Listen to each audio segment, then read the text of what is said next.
Hi friends, அஸ்ஸலாமு அலைக்கும். ஈதுல் அதா மினி விளாக் பார்க்கலாமா? காலையிலே டீ குடிச்சிட்டு ஹஸ்பண்டும் அண்ணனும் தொலை போயாச்சு. நம்மளும் வீட்டை தொழுதுட்டு சேமியா கீர் வந்து ரெடி பண்ணியாச்சு. எப்போவுமே மார்னிங் ஈத்னாலே ஃபர்ஸ்ட் மீல் வந்து இந்த கீராக தான் இருக்கும். தொழுதுட்டு வந்த உடனே இதை வந்து சாப்பிடுவாங்க. ஹஸ்பண்டும் தொழுதுட்டு வந்த உடனே சாப்பிட்டாச்சு.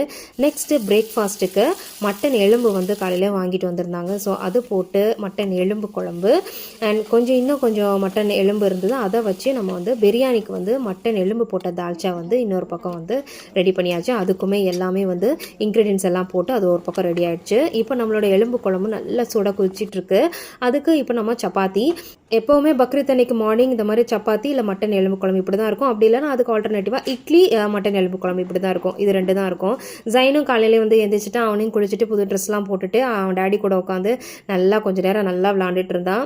அண்ட் இந்த வாட்டி வந்து கூட்டு குர்பானிக்கு வந்து கொடுத்துருந்தோம். பள்ளிவாசல்லே வந்து கொடுத்துருந்தோம். அங்கேருந்து ஒரு 12:30 கிட்ட வந்து கறியும் வந்து வந்துருச்சு.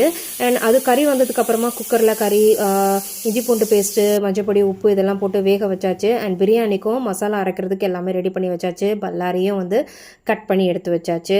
சிக்கனும் வந்து கழுவி அதுக்கு மசாலாவும் பரட்டி வச்சாச்சு 65 பண்ணுறதுக்கு. கறியுமே வந்து நல்லா வெந்துடுச்சு. இன்னொரு பக்கம் பிரியாணிக்கு எல்லாமே தாளித்து ஒரு பக்கமாக அதையும் வந்து குக் பண்ண ஸ்டார்ட் பண்ணியாச்சு. சிக்கனையும் 65க்கு ஒன்றா போட்டு பொரிச்சு எடுக்க ஆரம்பிச்சாச்சு. அப்புறமா பிரியாணியும் தம் போட்டு பக்காவாக ரெடி ஆயிடுச்சு. வாசனையும் டேஸ்ட்டும் அல்லுது. இப்போ அப்படியே சுட சுட அது ஒரு தட்டில் போட்டு அது கூடவே வெங்காயம் ரைத்தா, அதுக்கப்புறமா சிக்கன் 65, அதுக்கப்புறமா மட்டன் எலும்பு போட்ட தால்ச்சா. இந்த தால்ச்சா இல்லைன்னா எனக்கு பிரியாணி இறங்கவே இறங்காது. கறியும் அப்படியே மட்டன் பஞ்சாக வந்து வெந்திருந்தது. நல்லாவே சாஃப்டாக இருந்தது. சிக்கனும் அந்த அளவுக்கு சாஃப்டாக இருந்துச்சு. ஜூஸியாக இருந்தது. டேஸ்ட் வேறு லெவலில் இருந்தது.